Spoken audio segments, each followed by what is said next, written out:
ಎಲ್ಲರಿಗೂ ನಮಸ್ಕಾರ ಸ್ನೇಹಿತರೆ.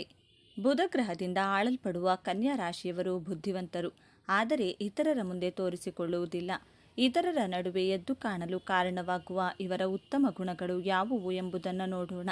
ಈ ಅಪೂರ್ಣ ಜಗತ್ತಿನಲ್ಲಿ ಯಾರೂ ಪರಿಪೂರ್ಣರಲ್ಲ, ಆದರೆ ನೀವು ಯಾರನ್ನಾದರೂ ಭೇಟಿಯಾದಾಗ ಮತ್ತು ನೀವು ಅವರನ್ನು ಅರ್ಥ ಮಾಡಿಕೊಳ್ಳಲು ಕಾಲಾವಕಾಶ ಬೇಕಾಗುತ್ತದೆ. ಆದರೆ ಜ್ಯೋತಿಷ್ಯ ಶಾಸ್ತ್ರವು ಇದನ್ನು ಸರಳಗೊಳಿಸುತ್ತದೆ. ಹೇಗೆಂದರೆ, ನಿಮ್ಮೊಂದಿಗೆ ಮಾತನಾಡುವ ವ್ಯಕ್ತಿಯ ರಾಶಿ ಯಾವುದೆಂದು ತಿಳಿದುಕೊಂಡರೆ ಅವರ ಸ್ವಭಾವ, ವ್ಯಕ್ತಿತ್ವ ಹೇಗೆ ಎನ್ನುವುದನ್ನು ತಿಳಿದುಕೊಳ್ಳಬಹುದು. ಜ್ಯೋತಿಷ್ಯ ಶಾಸ್ತ್ರದಲ್ಲಿ ಪ್ರತಿಯೊಂದು ರಾಶಿಗಳ ಗುಣಗಳನ್ನು ವಿವರಿಸಲಾಗಿದೆ. ಇದರಂತೆ ಕನ್ಯಾ ರಾಶಿಯವರ ಸ್ವಭಾವ ಹೇಗೆ, ಇವರ ಒಳ್ಳೆಯ ಗುಣಗಳೇನು, ಜೀವನದಲ್ಲಿ ತುಂಬ ಕಠಿಣ ಸಮಸ್ಯೆಗಳು ಬರುತ್ತದೆ. ಹಾಗಂತ ಯಾರನ್ನೂ ದೂರಬೇಡಿ, ಏಕೆಂದರೆ ಆ ಭಗವಂತ ಎನ್ನುವ ನಿರ್ದೇಶಕ ಅತಿ ಕಠಿಣವಾದಂತಹ ಪಾತ್ರವನ್ನು ಒಳ್ಳೆಯ ನಟನಿಗೆ ಮಾತ್ರ ನೀಡಿರುತ್ತಾನೆ. ಬುದ್ಧಿವಂತ ರಾಶಿಯಾಗಿರುವ ಕನ್ಯಾ ರಾಶಿಯವರ ಜನ್ಮ ರಹಸ್ಯವು, ನೀವು ಕನ್ಯಾ ರಾಶಿಯಲ್ಲಿ ಜನಿಸಲು ಕಾರಣಗಳು ಹಾಗೂ ಉದ್ದೇಶಗಳ ಬಗ್ಗೆ ಈ ವಿಡಿಯೋದಲ್ಲಿ ತಿಳಿಸಿಕೊಡಲಿದ್ದೇನೆ. ಅದಕ್ಕೂ ಮುಂಚೆ ನೀವಿನ್ನೂ ಚಾನಲ್ಗೆ ಸಬ್ಸ್ಕ್ರೈಬ್ ಆಗಿಲ್ಲ ಅಂದರೆ ಈಗಲೇ ಸಬ್ಸ್ಕ್ರೈಬ್ ಆಗಿ, ಹಾಗೆ ವಿಡಿಯೋಗೆ ಲೈಕ್ ಮಾಡಿ, ವಿಡಿಯೋ ಸ್ಕಿಪ್ ಮಾಡದೆ ಕೊನೆ ತನಕ ನೋಡಿ. ಕಾಲಪುರುಷನ ಕುಂಡಲಿಯಲ್ಲಿ ಕನ್ಯಾ ರಾಶಿ 6ನೇ ಭಾವವಾಗಿದೆ. ಈ ರಾಶಿಯಲ್ಲಿ ಉತ್ತರ ಫಲ್ಗುಣಿ ನಕ್ಷತ್ರದ 2, 3, 4ನೇ ಪಾದಗಳು, ಹಸ್ತ ನಕ್ಷತ್ರದ 4 ಪಾದಗಳು, ಚಿತ್ತ ನಕ್ಷತ್ರದ 1, 2ನೇ ಪಾದಗಳು ಕಂಡುಬರುತ್ತವೆ. ತನ್ನ ಸಿಹಿಯಾದ ಮಾತುಗಳಿಂದ ಎಲ್ಲರನ್ನೂ ತನ್ನ ಕಡೆಗೆ ಆಕರ್ಷಿಸುವಂತಹ ಬುದ್ಧಿವಂತರು, ಬೆಣ್ಣೆಯಲ್ಲಿ ಕೂದಲು ತೆಗೆದಷ್ಟು ಸೌಮ್ಯವಾಗಿ ಮಾತನಾಡುವಂಥ ಮಧುರ ಭಾಷೆಗಳು, ಸದಾ ಏನನ್ನಾದರೂ ಹೊಸ ಹೊಸ ವಿಷಯಗಳನ್ನು ಕಲಿಯಲು ಕುತೂಹಲಕಾರಿಯಾಗಿರುತ್ತೀರಾ. ನೀವು ತುಂಬ ಭಾವನಾತ್ಮಕ ಜೀವಿಗಳು. ತಮ್ಮ ಭಾವನೆಗಳನ್ನು ನಿಯಂತ್ರಿಸಲು ಆಗದೆ ತುಂಬ ಭಾವನೆಯಲ್ಲಿ ತೊಳಲಾಟ ಮಾಡುತ್ತೀರಾ. ತುಂಬ ಚಟುವಟಿಕೆಯಿಂದ ನವೋಲ್ಲಾಸದಿಂದ ಕೂಡಿರುತ್ತೀರಾ. ಬಹಳ ಸಂಘರ್ಷದಿಂದ ಕೆಲಸ ಮಾಡಿದರೂ ಆ ಕೆಲಸ ಕಾರ್ಯದಲ್ಲಿ ಯಶಸ್ಸು ಸಿಗದೇ ಇದ್ದಾಗ ಬಹಳ ಬೇಗ ನಿರಾಶೆಗೆ ಒಳಗಾಗುತ್ತೀರಾ. ಸಾಮಾಜಿಕ ರಾಜಕೀಯ ಕ್ಷೇತ್ರದಲ್ಲಿ ಆಸಕ್ತಿ ಉಳ್ಳವರು, ಸಕಲ ಕಲಾವಲ್ಲಭರು, ಸಾಕ್ಷಾತ್ ವಿಷ್ಣುವಿನ ವಿಶೇಷವಾದಂತಹ ಆಶೀರ್ವಾದದಿಂದ ಜನಿಸಿರುತ್ತೀರಾ. ನಿಮ್ಮ ಜನ್ಮಸ್ಥಳದಿಂದ ದೂರದಲ್ಲಿ ಕೆಲಸ ಕಾರ್ಯ ಮಾಡಿದರೆ, ವ್ಯವಹಾರವನ್ನು ಮಾಡಿದರೆ ಉತ್ತಮ ಯಶಸ್ಸನ್ನು ಪಡೆಯಬಹುದು. ನೀವು ಕನ್ಯಾ ರಾಶಿಯಲ್ಲಿಯೇ ಜನಿಸಲು ಕಾರಣವೇನು ಎಂದು ನೋಡೋದಾದರೆ, ಕನ್ಯಾ ರಾಶಿ ಪ್ರಾಕೃತಿಕ ಕುಂಡಲಿಯ 6ನೇ ಭಾವದಲ್ಲಿ ಕಂಡುಬರುತ್ತದೆ. ನಮ್ಮ ಪೂರ್ವ ಜನ್ಮದ ಬಗ್ಗೆ ತಿಳಿದುಕೊಳ್ಳಲು ಪಂಚಮ ಭಾವವನ್ನು ವಿಮರ್ಶೆ ಮಾಡಬೇಕು. ಕನ್ಯಾ ರಾಶಿಯವರ ಪಂಚಮಾಧಿಪತಿ ಶನಿ ಗ್ರಹವಾಗಿರುವುದರಿಂದ ನೀವು ಇಂದಿನ ಜನ್ಮದಲ್ಲಿ ಬಹಳ ಪರಿಶ್ರಮದಿಂದ ದುಡಿದಿರುತ್ತೀರಾ. ಕನ್ಯಾ ರಾಶಿ 6ನೇ ಭಾವ ಅಂದರೆ ಶತ್ರುಸ್ಥಾನ. ನೀವು ಹಿಂದಿನ ಜನ್ಮದಲ್ಲಿಯೂ ನಿಮ್ಮ ಶತ್ರುಗಳ ಜೊತೆ ಹೋರಾಟ ಮಾಡಿ ನಿಮ್ಮ ಗುರಿ ಉದ್ದೇಶಗಳನ್ನು ತಲುಪುವ ಮಾರ್ಗ ಮಧ್ಯದಲ್ಲಿ ನಿಮ್ಮ ದೇಹಕ್ಕೆ ಮೋಕ್ಷ ಸಿಕ್ಕಿದೆ. ಕಾರಣ, ನೀವು ನಿಮ್ಮ ಗುರಿ ಉದ್ದೇಶ ತಲುಪುವ ಅರ್ಥಪ್ರಾಪ್ತಿ ಮಾಡುವಂತಹ ಸಾಕಷ್ಟು ಲಾಭ ಮಾಡುವ ಉದ್ದೇಶದಿಂದ ಈ ಜನ್ಮದಲ್ಲಿ ಕನ್ಯಾ ರಾಶಿಯಲ್ಲಿ ಜನಿಸಿರುತ್ತೀರಾ. ಆದ್ದರಿಂದ ನೋಡಿ, ಕನ್ಯಾ ರಾಶಿಯವರು ಲಾಭಕ್ಕೋಸ್ಕರ, ಕುಟುಂಬದವರಿಗೋಸ್ಕರ, ಪ್ರೀತಿಗೋಸ್ಕರ ಸದಾ ಮಾನಸಿಕವಾಗಿ ಹೋರಾಟ ಮಾಡುತ್ತಲೇ ಇರುತ್ತಾರೆ. ನಕ್ಷತ್ರದ ಪ್ರಕಾರ ನೋಡೋಣ. ಕನ್ಯಾ ರಾಶಿಯ ಉತ್ತರ ಫಾಲ್ಗುಣಿ ನಕ್ಷತ್ರದಲ್ಲಿ ಜನಿಸಿದರೆ ಬಾಲ್ಯದಿಂದಲೇ ತುಂಬ ಪ್ರಿಯರಾಗಿರುತ್ತೀರಾ. ಮಕ್ಕಳು ಅಂದರೆ ಆಟ ಆಡುವುದರಲ್ಲಿ ಮುಳುಗಿರುತ್ತೀರಾ. ಆದರೆ ನೀವು ನಿಮ್ಮ ವಿಚಾರಧಾರೆ, ಯೋಚನೆ ಮಾಡುವುದರಲ್ಲಿ ಮುಳುಗಿರುತ್ತೀರಾ. ಬಹಳ ಶಾಂತ ಸ್ವಭಾವದವರಾಗಿರುತ್ತೀರಾ. ನಿಮ್ಮ ನೆರೆಹೊರೆಯವರು ಈ ಮಗು ಇಷ್ಟು ಚಿಕ್ಕ ವಯಸ್ಸಿಗೆ ಎಷ್ಟು ಶಾಂತಿ ಸಮಾಧಾನವಾಗಿದೆ ಎಂದು ಪ್ರಶಂಸೆ ಮಾಡುತ್ತಾರೆ. ಹಸ್ತ ನಕ್ಷತ್ರದಲ್ಲಿ ಜನಿಸಿದವರಿಗೆ ಚಂದ್ರದಶ ಪ್ರಾರಂಭವಾಗುತ್ತದೆ. ನಿಮ್ಮ ಲಾಭಸ್ಥಾನದ ಅಧಿಪತಿಯು ಚಂದ್ರಗ್ರಹಣೆ ಆಗಿರುವುದರಿಂದ ನಿಮ್ಮ ಸುತ್ತಮುತ್ತಲಿನವರು ನಿಮ್ಮ ಮಾತು, ನಿಮ್ಮ ನಗುವಿನ ಆಕರ್ಷಿತರಾಗಿರುತ್ತಾರೆ. ನಿಮ್ಮ ಕುಟುಂಬದವರಿಂದ, ಸ್ನೇಹಿತರಿಂದ, ಅಕ್ಕಪಕ್ಕದ ಮನೆಯವರಿಂದ ಪ್ರೀತಿ ಆರೈಕೆ ಹೆಚ್ಚಾಗಿ ಸಿಗುತ್ತದೆ. ಚಂದ್ರ ಅಂದರೆ ಸಂವೇದನಾಶೀಲ, ಶೀತಲ ಗ್ರಹ. ಈ ಗುಣ ಹಸ್ತ ನಕ್ಷತ್ರದವರು ಕಾಣಬಹುದು. ನೀವು ಎಲ್ಲರ ಜೊತೆ ನಗುನಗುತ್ತಾ ಮಾತನಾಡುವುದರಿಂದ ಎಲ್ಲರಿಗೂ ಇಷ್ಟವಾಗ್ತೀರಾ. ಚಂದ್ರನ ದಶ ಮುಗಿದ ನಂತರ ಮಂಗಳ ಗ್ರಹದ ದಶ ಪ್ರಾರಂಭವಾಗುತ್ತದೆ. ಮಂಗಳ ಗ್ರಹ ನಿಮ್ಮ ತೃತೀಯಾಧಿಪತಿ ಹಾಗೂ ಅಷ್ಟಮಾಧಿಪತಿ ಆಗಿರುವುದರಿಂದ ನೀವು ಚಿಕ್ಕವರಿದ್ದಾಗಲೇ ಮಂಗಳ ದಶ ಪ್ರಾರಂಭವಾಗಿ ಮುಗಿಯುವುದು ಹೆಚ್ಚು ಸಮಸ್ಯೆಗಳೇನೂ ಉಂಟಾಗುವುದಿಲ್ಲ. ನಿಮ್ಮಲ್ಲಿ ಧೈರ್ಯ, ಸಾಹಸದ ಗುಣವಿರುತ್ತದೆ. ಮಂಗಳ ಗ್ರಹದ ದಶಾ ಕಾಲದಲ್ಲಿ ನಿಮ್ಮ ತಂದೆ ತಾಯಿ ಸಮಸ್ಯೆಗಳನ್ನು, ಚಾಲೆಂಜಸ್ಗಳನ್ನು ಫೇಸ್ ಮಾಡಬೇಕಾಗುತ್ತದೆ. ನೀವು ಯೌವನಾವಸ್ಥೆ ತಲುಪಿದಾಗ ರಾಹುವಿನ ಮಹಾದಶ ಪ್ರಾರಂಭವಾಗುತ್ತದೆ. ರಾಹು ಗ್ರಹ ಅಂದರೆ ಅಚೀವ್ಮೆಂಟ್ ಹಾಗೂ ಅಟ್ಯಾಚ್ಮೆಂಟ್ ಗ್ರಹ. ಯೌವನಾವಸ್ಥೆಯಲ್ಲಿ ಭಯಪಡದೆ ಹೋರಾಟ ಮಾಡಿ ನಿಮ್ಮ ಇಚ್ಛೆಗಳನ್ನು ಪೂರೈಸಿಕೊಳ್ಳಲು ಈ ಕನ್ಯಾ ರಾಶಿಯಲ್ಲಿ ಜನಿಸಿರುತ್ತೀರಾ. ಹಿಂದಿನ ಜನ್ಮದಲ್ಲಿ ನೀವು ಸಾಧನೆಯ ಕೊನೆಯ ಹಂತಕ್ಕೆ ತಲುಪಿದಾಗ ನಿಮ್ಮ ಮೃತ್ಯುವಾಗಿರುತ್ತದೆ. ಆದ್ದರಿಂದ ಈ ಜನ್ಮದಲ್ಲಿ ನಿಮ್ಮ ಇಚ್ಛೆಗಳನ್ನು ಉದ್ದೇಶಗಳನ್ನು ಈಡೇರಿಸಿಕೊಳ್ಳಲು ಕನ್ಯಾ ರಾಶಿಯಲ್ಲಿ ಜನಿಸಿರುತ್ತೀರಾ. ವಾಸ್ತವವಾಗಿ ಹೇಳೋದಾದರೆ ಮೃತ್ಯು ಆಗುವುದು ದೇಹಕ್ಕೆ ಮಾತ್ರ, ಆತ್ಮಕ್ಕೆ ಅಲ್ಲ. ಆತ್ಮ ಹಲವು ದೇಹಗಳ ಮೂಲಕ ಪರಿಭ್ರಮಣೆ ಮಾಡಿ ತನ್ನ ಮನಸ್ಸಿನ ಸೂಕ್ತ ಇಚ್ಛೆಗಳನ್ನು ಈಡೇರಿಸಿಕೊಳ್ಳಲು ಪ್ರಯತ್ನ ಮಾಡುತ್ತದೆ. ಕನ್ಯಾ ರಾಶಿಯ ಅರ್ಥ ತ್ರಿಕೋನ ರಾಶಿಯಾಗಿದೆ. ಹಣ ಸಂಪಾದನೆ ಮಾಡುವುದು, ಹಣ ಕ್ರೋಢೀಕರಣ, ಶತ್ರುಗಳನ್ನು ಗೆಲ್ಲುವುದು ನಿಮ್ಮ ಮನದಾಳದ ಇಚ್ಛೆಯಾಗಿರುತ್ತದೆ. ಕನ್ಯಾ ರಾಶಿಯವರಿಗೆ ಬೇರೆಯವರ ಅಧೀನದಲ್ಲಿ ಕೆಲಸ ಮಾಡುವುದಕ್ಕಿಂತ ತಾನೇ ಸ್ವತಃ ಬಿಸ್ನೆಸ್ ಮಾಡುವ ಮನಸ್ಸಿರುತ್ತದೆ. ನಿಮ್ಮ ದಶಮಾಧಿಪತಿ ಬುಧ ಗ್ರಹವಾಗಿರುವುದರಿಂದ ಕನ್ಯಾ ರಾಶಿಯವರು ಹೆಚ್ಚಾಗಿ ವ್ಯಾಪಾರ ಮಾಡುವುದು ಉದ್ಯಮಿಗಳಾಗಿರುತ್ತಾರೆ. ಕನ್ಯಾ ರಾಶಿಯವರು 2-3 ಮೂಲಗಳಿಂದ ಹಣ ಸಂಪಾದನೆ ಮಾಡುವವರಾಗಿರ್ತೀರಾ. ಅರ್ಥಪ್ರಾಪ್ತಿ ಮಾಡುವುದು ನಿಮ್ಮ ಜನ್ಮ ರಹಸ್ಯವಾಗಿದೆ. ಸೂಕ್ಷ್ಮತೆಯುಳ್ಳವರು. ಕನ್ಯಾ ರಾಶಿಯಲ್ಲಿ ಜನಿಸಿದ ಜನರು ಬಹಳ ಗಮನಿಸುವ ಮತ್ತು ಅನ್ವೇಷಿಸುವ ತೀಕ್ಷ್ಣವಾದ ದೃಷ್ಟಿಯನ್ನು ಹೊಂದಿರುತ್ತಾರೆ. ವಿವರಗಳು, ಪಟ್ಟಿಗಳು ಮತ್ತು ಸಂಗತಿಗಳನ್ನು ಕನ್ಯಾ ರಾಶಿಯವರು ಕೂಲಂಕುಷವಾಗಿ ಪರಿಶೀಲಿಸುತ್ತಾರೆ. ವಿಷಯಗಳನ್ನು ವಿವೇಚಿಸುವ ಈ ಸಾಮರ್ಥ್ಯವು ಅವರನ್ನು ಪತ್ತೇದಾರಿ ಅಥವಾ ಸಂಶೋಧನಾ ಕ್ಷೇತ್ರದಲ್ಲಿ ತಮ್ಮ ವೃತ್ತಿಯನ್ನು ಮುಂದುವರಿಸಲು ಪರಿಪೂರ್ಣರನ್ನಾಗಿ ಮಾಡುತ್ತದೆ. ಪರಿಪೂರ್ಣತಾವಾದಿಗಳು. ಕನ್ಯಾ ರಾಶಿಯವರು ಆದರ್ಶವಾದಿಗಳು. ಅವರು ಮಾಡುವ ಎಲ್ಲದರಲ್ಲೂ ಪರಿಪೂರ್ಣರಾಗಿರಲು ಅವರು ಇಷ್ಟಪಡುತ್ತಾರೆ.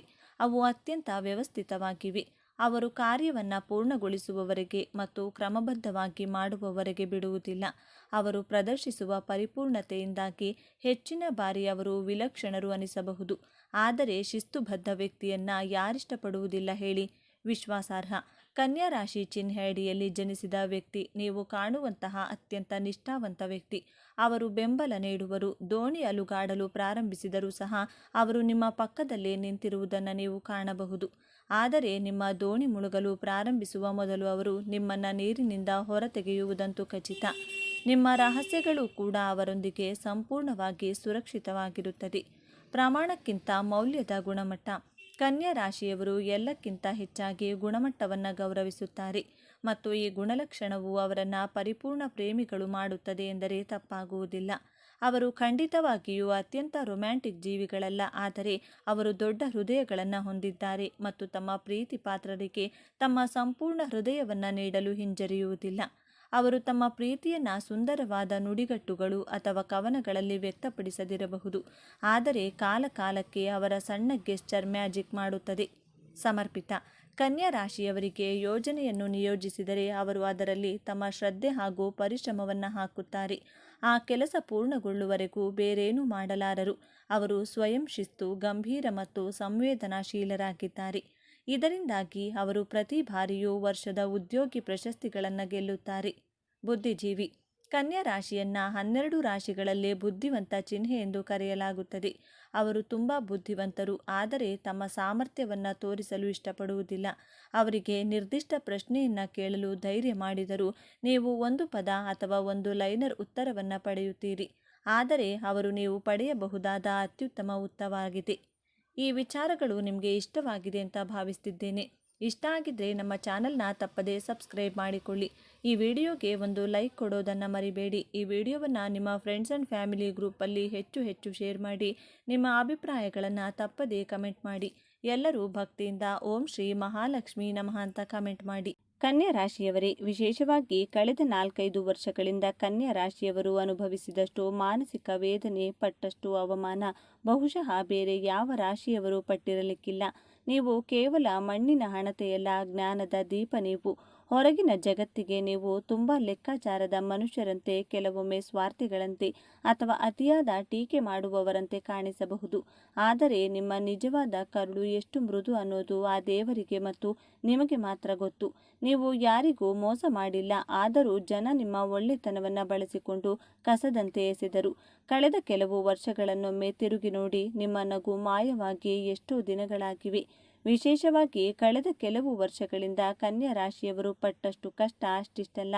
ಕುಟುಂಬದ ಜವಾಬ್ದಾರಿ, ಸಾಲದ ಹೊರೆ ಮತ್ತು ಅನಾರೋಗ್ಯದ ಸಮಸ್ಯೆಗಳು ನಿಮ್ಮನ್ನು ಹೈರಾಣಾಗಿಸಿವೆ.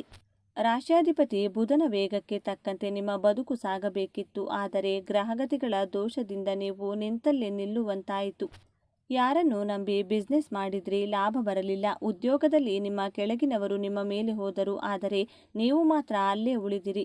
ನಾನು ಎಲ್ಲರಿಗೂ ಒಳ್ಳೆಯದನ್ನೇ ಬಯಸ್ತೀನಲ್ಲ, ಆದರೂ ನನಗೇಕೆ ಹೀಗಾಗ್ತಿದೆ ಅಂತ ಕನ್ನಡಿ ಮುಂದೆ ನಿಂತು ಕಣ್ಣೀರು ಹಾಕಿದ ರಾತ್ರಿಗಳು ಎಷ್ಟು.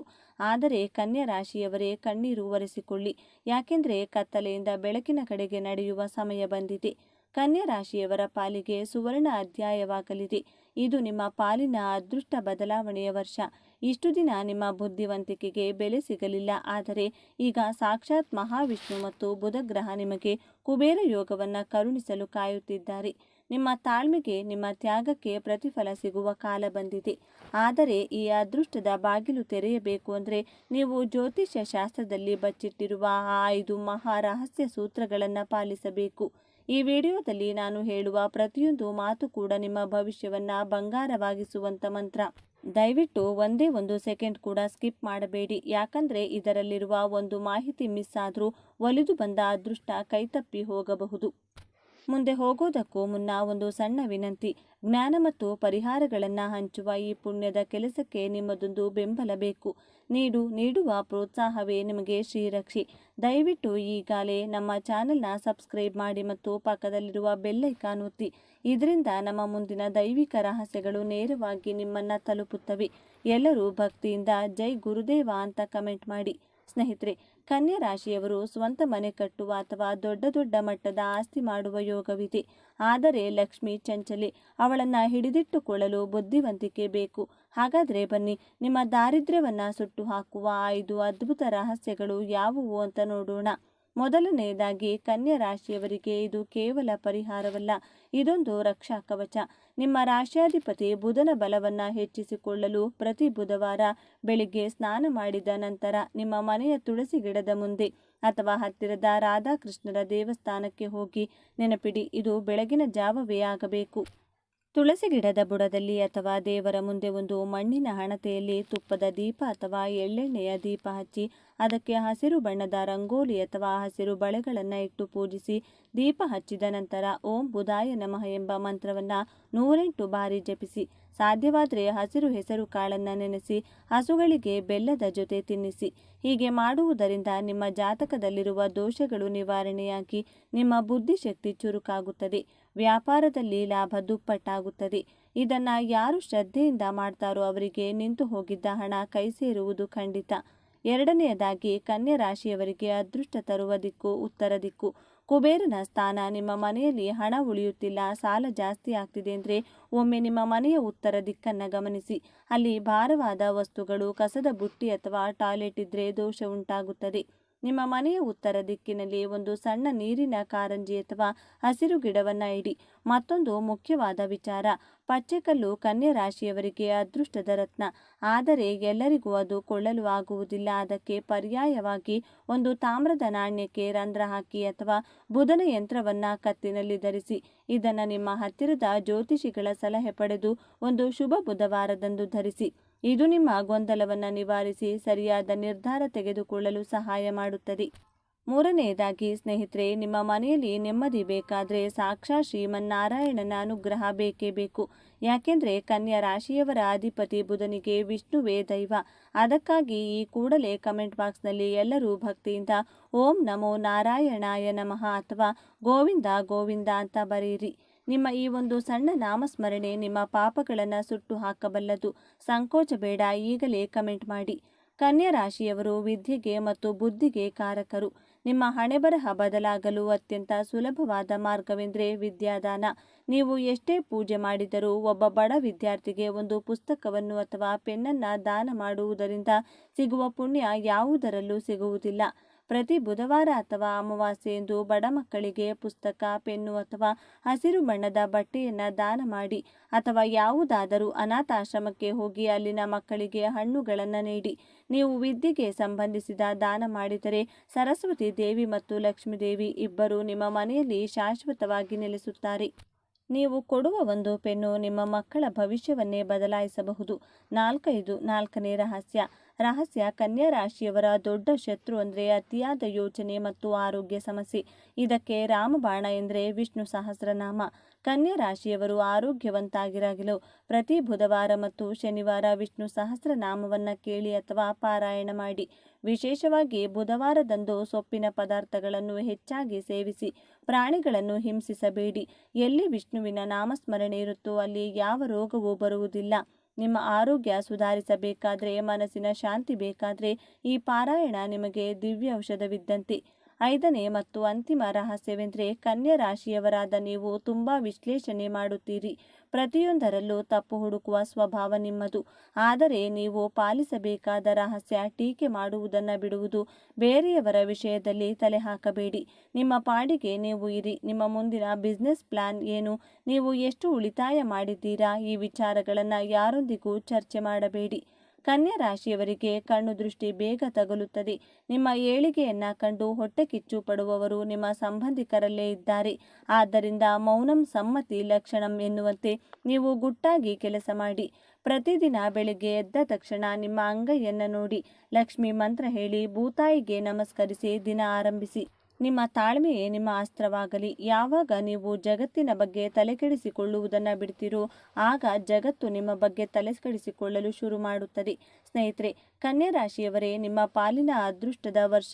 ಇಷ್ಟು ದಿನ ನೀವು ಪಟ್ಟ ಕಷ್ಟಕ್ಕೆ, ಸುರಿಸಿದ ಬೆವರಿಗೆ ಬೆಲೆ ಸಿಗುವ ಸಮಯ ಬಂದಿದೆ. ಗ್ರಹಗತಿಗಳು ನಿಮಗೆ ಪೂರಕವಾಗಿವೆ.